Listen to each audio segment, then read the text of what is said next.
So you're going along the journey of recovery. You're working the principles. You see personally God is doing some changes in your heart. But what do you do when the people closest to you don't see the change in you? Today we're going to talk about that.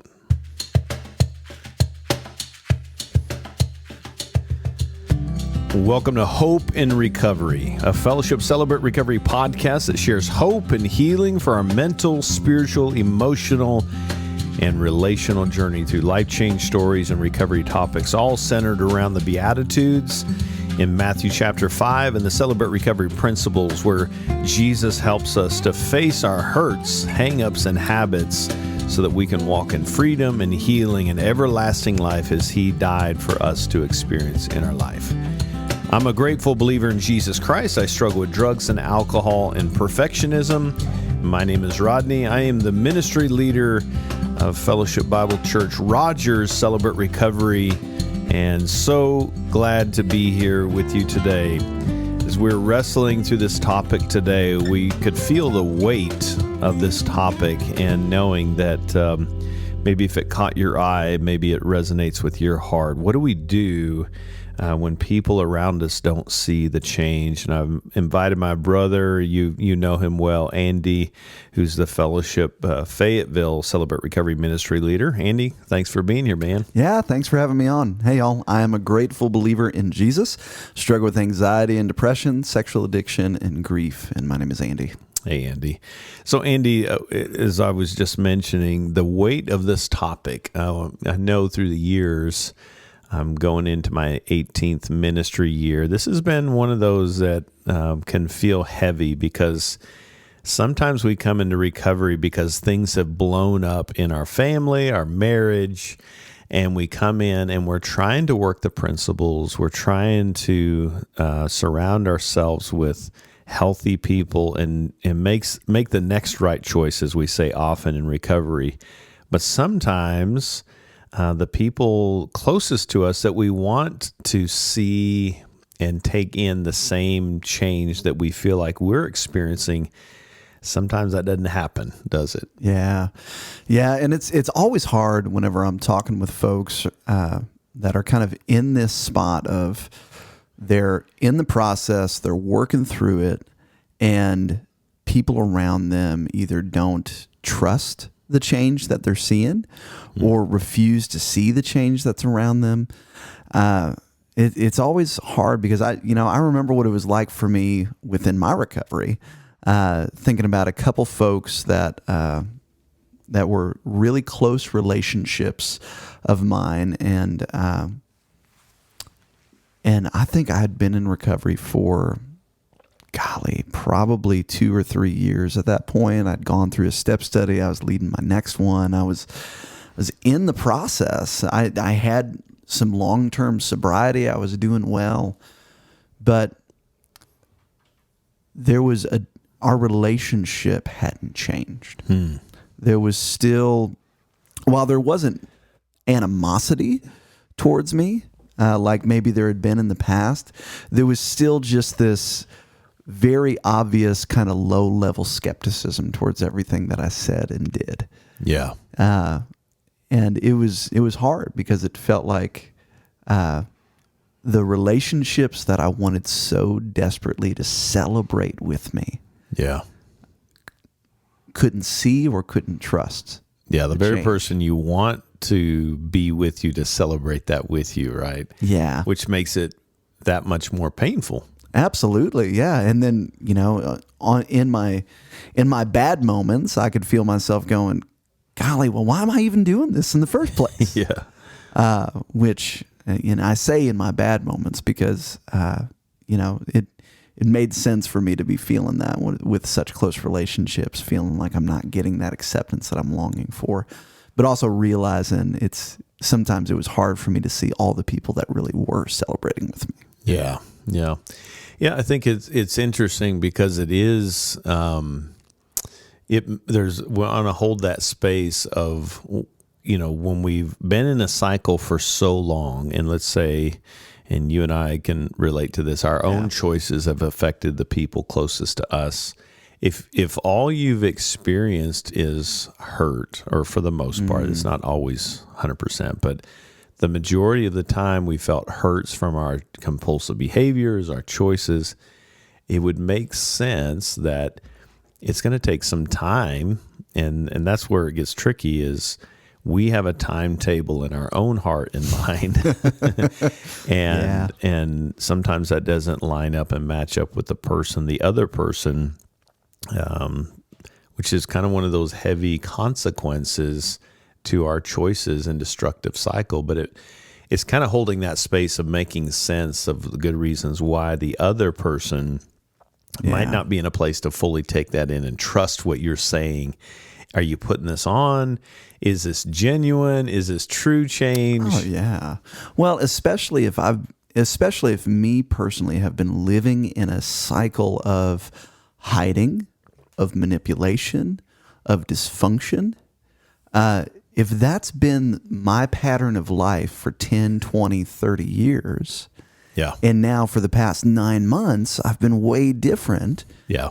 Well, I mean, it would make sense for the people closest to me to go, all right, yeah, the last 9 months have been different, but we got 30 years of track record here, bud. Yeah. And so, that doesn't negate the change that's gone on in my heart. It's real life change. My sobriety, my recovery is real. Yeah. But there's ramifications for the ways that I've lived. Yeah.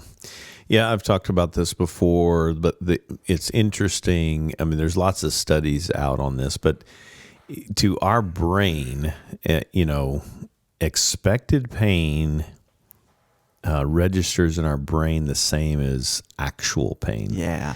And there's lots of studies on this, just how, when if I criticize you 25 times, the 26th time your brain is expecting that. And if we took a picture of the blood flow to your brain trying to get ready for the pain, borrowing blood from the prefrontal cortex, feeding it into that limbic system. The limbic system is where we get our survival instincts, our emotions. But that place, our brain is getting ready to go get ready for the trauma.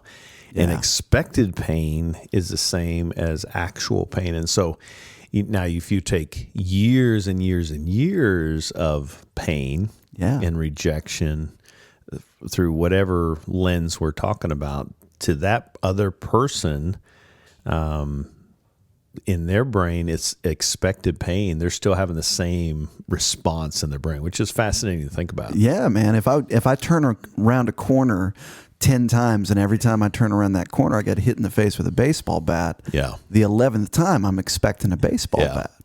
And it is amazing how our brain is like that. And so I remember in our, in my first step study, you were in there with me. We've talked about that. I'm not giving away anything on that. But I remember whenever we were going over this forgiveness process of Celebrate Recovery, and I remember somebody sharing something along the lines of, I had to realize that the people that had hurt me in my life were not the enemy; they were just prisoners of war. Yeah, and I think that's a good lens to realize, like, the other people in our life, when we have relational issues that are going on, they aren't the enemy. Yeah, but there's good reasons why in there. Yeah. And sometimes, and actually one of the most healing parts of my recovery journey was being able to look at people that I've hurt, that I had bad relationships with, and go, man, I wonder what the good reasons why are that they've got some hurt towards me. Yeah. Understanding their story. Yeah. And the part I played in it. Yeah. We'll see that too sometimes, where people will, if they're in the middle of an affair that they've kept hidden, it's miserable trying to keep that secret and live that double life. And then when they finally reveal it, or maybe they got found out, there's a sense of relief. It's like, I'm so glad it's out in the open now. Yeah. Let's just move on with the rest of our life. And it's like, wait a minute. You have been living this life, and I'm just now getting brought into this story. Yeah. it's hard for me to make sense of this right now. I need you to give me space to do my own process of healing. And it's fascinating how we will try to project our own healing journey onto those around us, especially those that we've inflicted pain on. Oh, yeah. Yeah. Well, and it makes sense because there's so much change happening so quickly in our hearts and in our lives that sometimes we get a little overexcited about our recovery. And, I think you said it really well. Try to kind of push our healing onto others. Right. I'm learning all of these things. Why can't you did it? And it makes sense because it's so revolutionary to us and it literally is changing our life. But the only reason we got to where we're at is because somebody was patient with us and allowed us space. Yeah.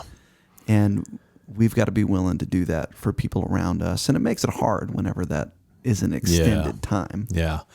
Well, and be aware too. I mean, I like to think of this perspective. If the enemy has had you in his grip, through pornography or sexual addiction, drugs and alcohol, compulsive behaviors, an affair, whatever, and that's been your lifestyle, and now you're trying to turn the corner to cut off, to die to that old self, that old way of thinking, the enemy's not going to give up easy on that. Oh, no. And so one of the ways he can do that is to discourage us through our closest relationships. Like, what's the point? You're not making a difference. I mean, nobody sees the fruit, so you might as well go back, right? Yeah. And that's where it gets a little bit dangerous. It does.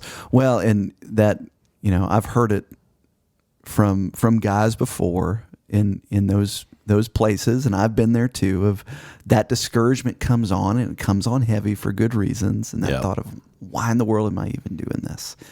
And I was thinking to myself, like, that makes sense, but I've got to ask myself in that space the question, would I rather be in a healthy spot with hard circumstances or stuck in that same hell that I was in and the circumstances hadn't changed? Yeah. So let's talk about motivation, because I think that's a key part. A lot of times we will come into this because we're forced. It's like, if you don't go to a meeting, we're done, right? Yeah. And so our motivation early on is just to appease that other person. That can be either gender, doesn't matter, but we're trying to appease that other person. But how important is the motivation, the personal motivation, aside from what other people want around me? Oh, man. I think it's one of the absolute most important things, and I actually wish I had $1 every time that I've told a sponsee or just somebody in one of my step studies, like, man, you have to do this for you. Yeah. Otherwise, it won't work, because our recovery, I think functionally, when I try to do my recovery so that a relationship will be healed or so that somebody won't be upset with me, I functionally make that person my higher power. And it always makes a terrible higher power. Yeah. The only one that can bring us the healing that we look for is Jesus. Yeah. And so I have to want to change for me. Wanting to change so that a circumstance will be changed will not lead to lasting change, because circumstances, they're fleeting. Yeah. Yeah, it's so important because, if my motivation is so that you will be happy with me again, the tricky part is if the other person shows any pain, if they put that into words, that's an indicator that, well, this is not working, right? Yeah. It just kind of brings to mind that, the curious posture that's so important.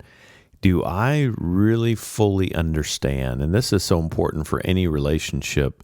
Until I can fully take in how my choices have affected you and really kind of feel that in my own body, my own heart, my own mind, chances are the person that we've been offending against is not going to fully be present in that because they don't feel caught. They don't feel like, it feels like, well, you dropped this grenade in my lap and then you went to go get help and you're feeling better, but you forgot that you dropped a grenade in my lap. Yeah. I lost some limbs over this, and I don't see that pain in your eye. I don't see my pain in your eyes, and it leaves me in kind of this defensive posture. Yeah. Well, and that's why taking ownership is so important. We say it a lot, especially to those, it happens a lot with spouses or families of folks that are going into recovery. Yeah. Is, the good news is that we can help.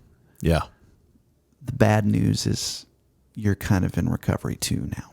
Yeah, by default. By default. And that's hard for people to hear that. Yeah. It's like, no, he's the problem. She's the problem. I'm not the problem. I'm the one that's been getting shot up. I'm the one. Yeah.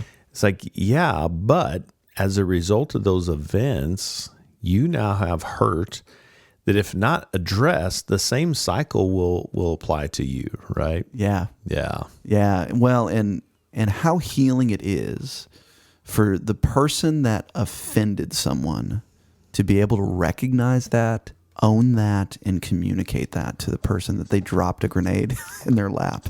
Hey, I know you've been so good to me as I've been going through this, but I'm realizing I caused you a lot of pain too. And I'm so sorry. And I want you to find the healing that I've found. And I'm sorry that I'm forcing you to find that healing by my actions. Yeah. Well, let's continue that thought. As soon as we come back, I would like to kind of continue that thought on both sides of the coin, just understanding from the offender or the one that's been offended against. So we'll take a quick break and we'll continue the conversation when we come back.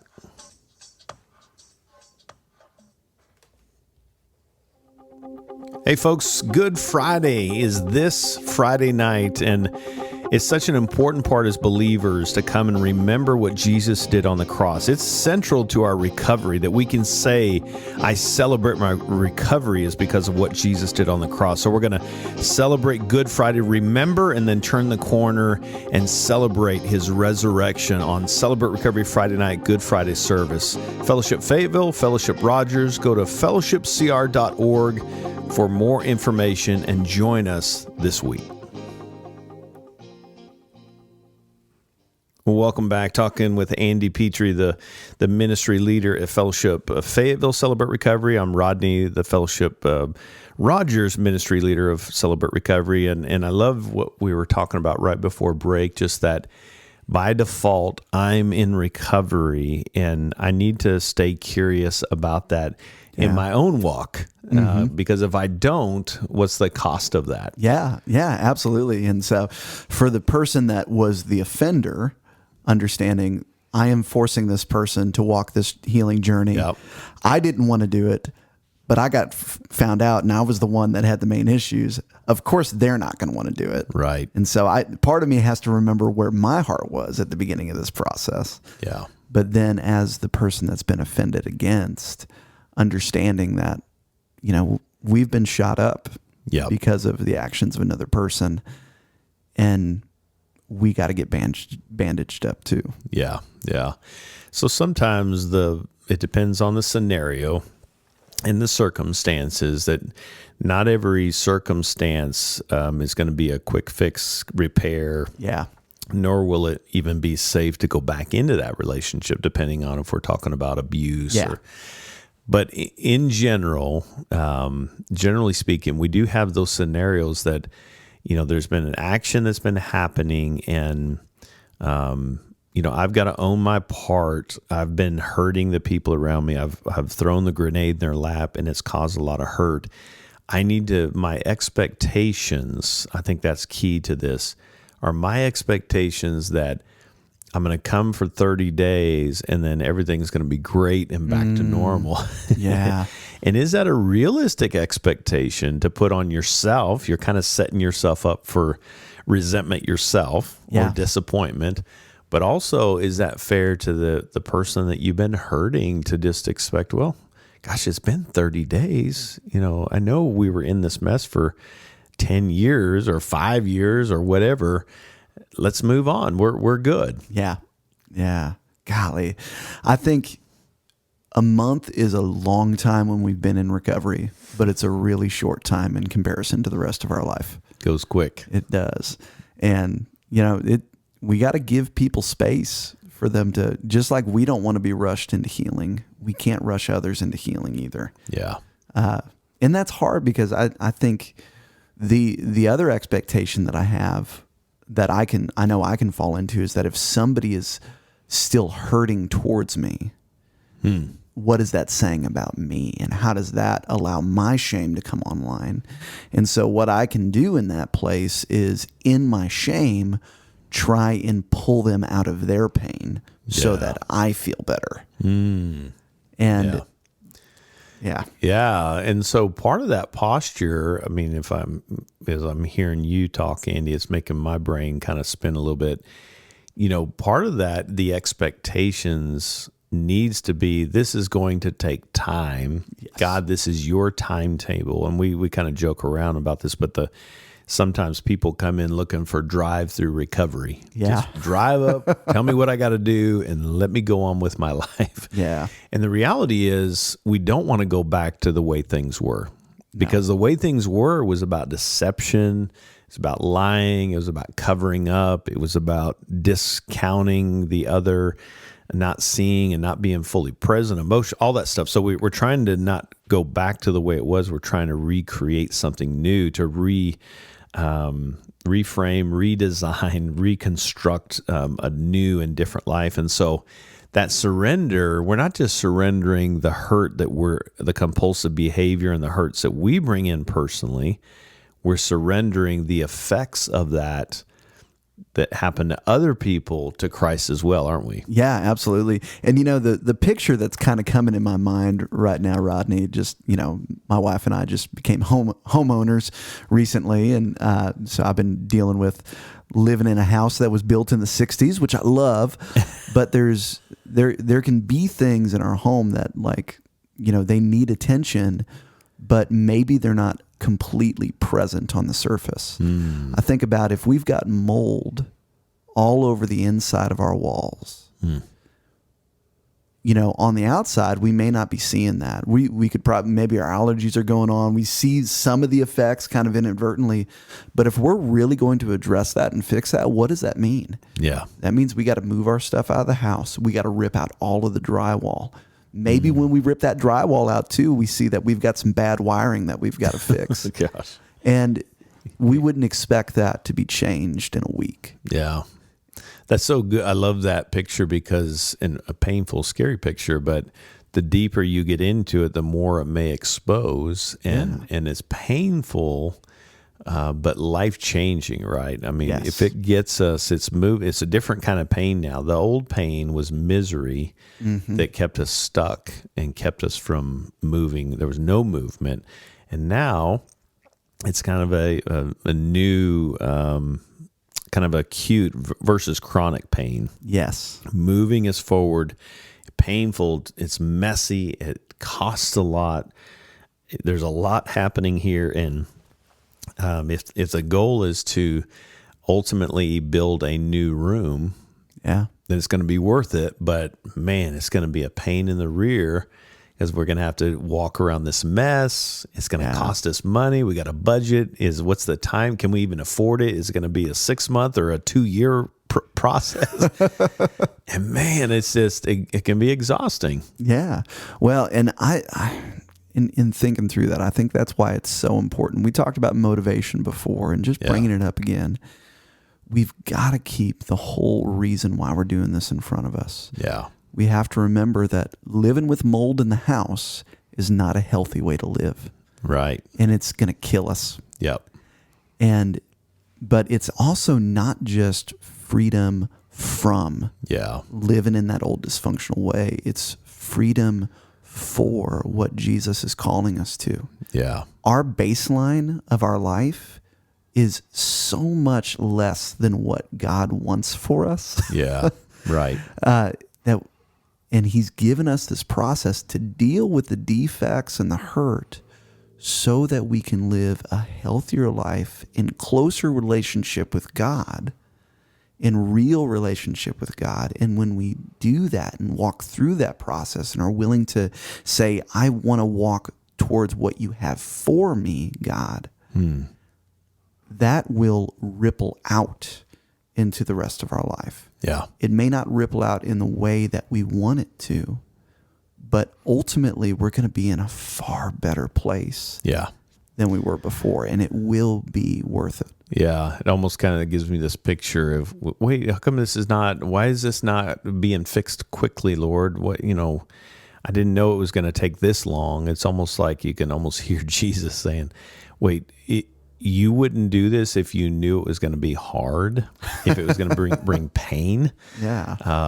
It's going to be worth it, but this is a big mess here, and there's gonna be some consequences to that. It's worth going back and listening to that series of podcasts with Angela Imhoff, about the weight of consequences. But great conversations. Yeah, So what do I do? I mean, if practically speaking, what does that look like if you got a guy sitting across the table and he's saying they don't see the change and they want to throw their hands up? How do you encourage them? What can they do today to keep going regardless of what the other is thinking and feeling? Yeah, I think the first thing that comes to my mind is just kind of asking, man, what does your prayer life for that person look like? And how are you praying for them?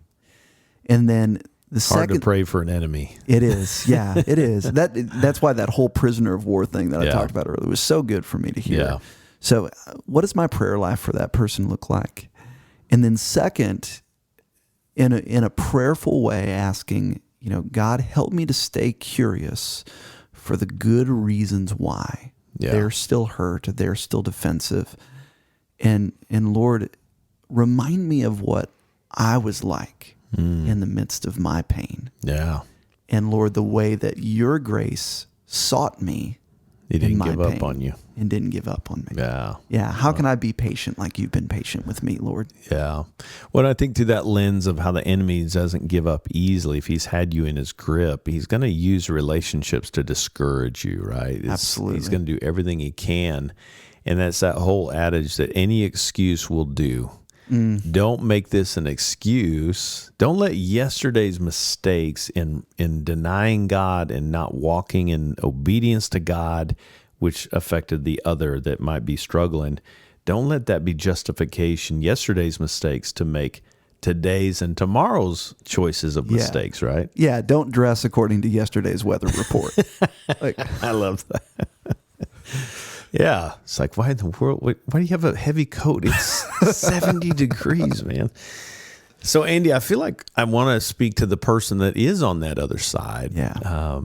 It's like if you're the one that caused hurt, which hurt people. If you have escaped the notion of hurting anyone in your life, call me. I want to talk to you because it's impossible.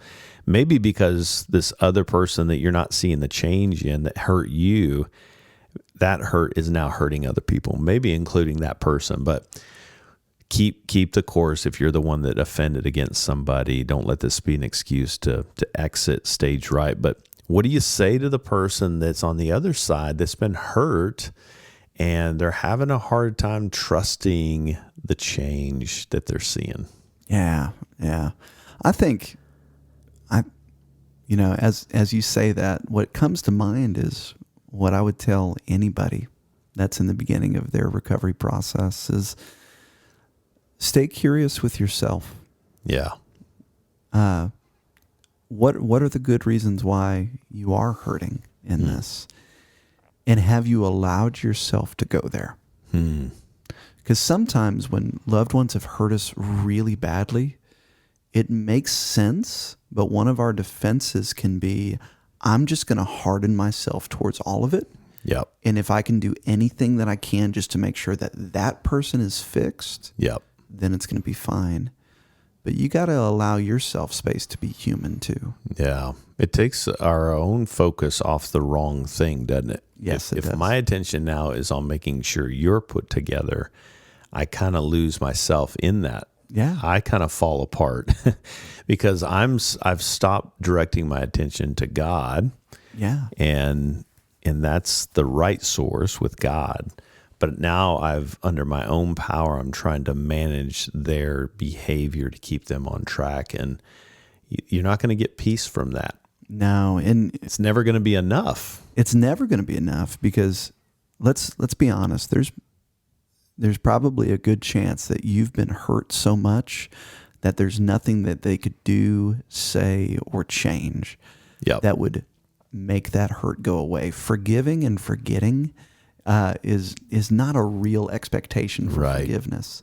Forgiveness it's a choice because resentment doesn't work. Yeah. And the healing is a process. Yes. So in the same way, the person that offended against you is taking it to the cross. You've got to take it to the cross. Yeah. Forget about them. God, I give them to you. I'm not going to minimize this. This is what they did. This is how it affected me. This is how it's making me feel. And Lord, I need your healing to be able to let this go. And I think given your own self realistic expectations. Yeah, absolutely. In your own healing and their healing. Yeah, well, and I think that's so good, that idea of taking that to the cross. We talked about this a while back, but the beauty of the cross is that when Jesus went to the cross and died for our sins, he didn't just die for the sins that I committed towards somebody else and the wounds that I inflicted on somebody else's life. Yeah. He also died for the wounds that were inflicted on my life too. We forget that. Yeah, his grace is big enough for all of that. And his healing is full and complete for all of that. Yeah, yeah. So I just want to encourage you, if you're on the other side of that and someone has inflicted a hurt on you, and again, there's different scenarios and things where it's not safe, in abusive situations, but make sure you seek counsel on that before taking steps on that. But in the hurt that we have experienced, staying curious. And here's what I'd encourage you. Stay curious about the possibility that God could be big enough to bring change to the person that hurt you. If you believe the gospel's not big enough to bring healing to them, you're never going to be at a place of peace, and you're never going to be able to see change because you don't believe it could happen. Yeah. So stay curious. Just even right now, it makes sense why I just don't think they're ever going to change, right? At least consider the possibility that, God, could this be possible that you could bring change to them? And instead of just cutting it off and discounting every little thing that you see, well, that's not true. Just acknowledge, hey, I love what I'm hearing, but I want to be honest, it's really hard for me to fully take this in because there's been so much hurt, but I'm staying open-handed on this, and I'm going to trust God in this, that I believe God has the power, but the hurt is still so great that I don't know if I can fully take that in, but I don't want to discourage you in your journey. Keep going, because I love what I'm hearing and I want to believe it. I just can't right now. That's a different posture. And, oh, no, you're just making this up. Oh, you're just trying to make everybody else think you're great. And that's a completely different posture, isn't it? Yeah, it really is. And I love the way that you said that. I love what I'm hearing. I wish I could believe it right now, but please don't stop. Yeah. There's such humility in that. And I love that. It hit my heart well, just hearing you say that. Yeah. And so I wonder what it could be like, that idea of, could it really be the case that Jesus wasn't joking when he said that he can make somebody a new creation? Yeah. And then if you're on the other end and you hear that, you stay curious. If you're the one that offended and you're hearing that from the person that you've hurt saying, I can't fully take it in, rather than your own defenses kicking in, well, fine, that's it, I'm not doing recovery. Wonder if you could be curious of the possibility that God could heal their heart in his timing without you being in control. That to be able to say, you know what, I accept that. Yeah. This is hard and it makes sense because I hurt you for a long time. And I'm just going to trust that Jesus has you, and I'm going to keep working my recovery and pray that you will see the change as legit and know that it's going to take time. I've hurt you for too long. I accept that. And thanks for sharing that. It hurts my heart to hear that from you, but it makes total sense. Yeah. That's a different posture. instead of being defensive on my other end, right? Yeah, it is. And then I think also expecting, having the expectation that I'm probably not going to get the affirmation and encouragement I'm looking for from the person that I hurt. Yeah. And so I need people around me. Yeah. That Who's my network? Who's my network? Yep. Who's my sponsor? Who's my accountability partners? Yeah. They may be incapable of giving me what I need. And that's the heart of the amends. Don't expect anything back. Yeah. It's like, I just made amends. You're supposed to comfort me now. No, that's not how it works. No. Make your amends. Go to your network. Go to Jesus on both ends. If you're not going to Jesus and saying, Lord, this is the hurt. I trust you. I'm believing in you. Then you're making yourself God of your own universe, and it doesn't work. Yeah. Well, and also just realizing to that idea of making sure we're going to Jesus, the grace that God has extended to us is greater than any grace anybody else will extend to us. And that's the motivator for our amends, is because, man, God, you have forgiven me.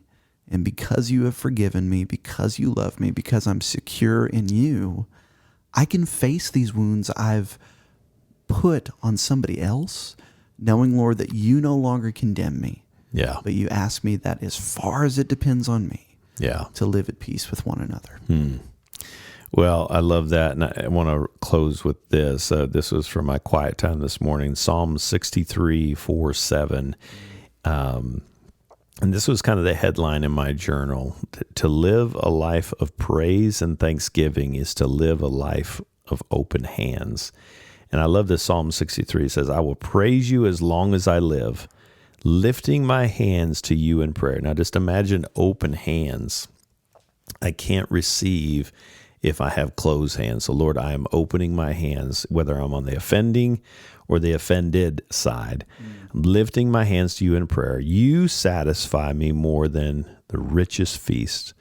I will praise you with songs of joy. I lie awake thinking of you, meditating on you through the night, because you are my helper. I sing for joy in the shadow of your wings. So whether you're on the offender side and you're seeking his help, open hands lifted to the Father. Whether you're on the other side where you've been offended and hurt, lift your hands in praise, open-handed, and let God take care of that. And stay curious to the possibility that Jesus could heal even this, that the gospel could carry even this and bring healing. So, Andy, thanks for the great conversation, man.